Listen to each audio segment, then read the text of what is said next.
sento la necessità di parlare ai veneti nel tentativo di dare una prospettiva diversa, una lettura diversa di questo disastro che è stato l'epidemia di coronavirus e quindi cercando di dire che è possibile, al di là del terrorismo che è stato fatto in maniera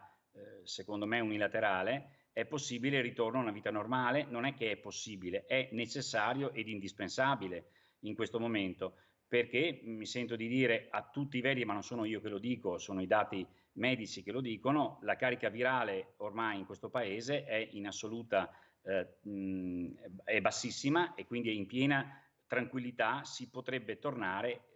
ad una vita normale. Purtroppo questo non sta avvenendo e si continua a puntare in maniera, secondo me, cieca sul tampone come sistema di diagnostico, cosa che sappiamo bene non esserlo e quindi non si capisce perché la sanità pubblica stia spendendo cifre colossali per scoprire dei positivi che non sono positivi al Covid, ma sono positivi semplicemente genericamente a dei virus respiratori.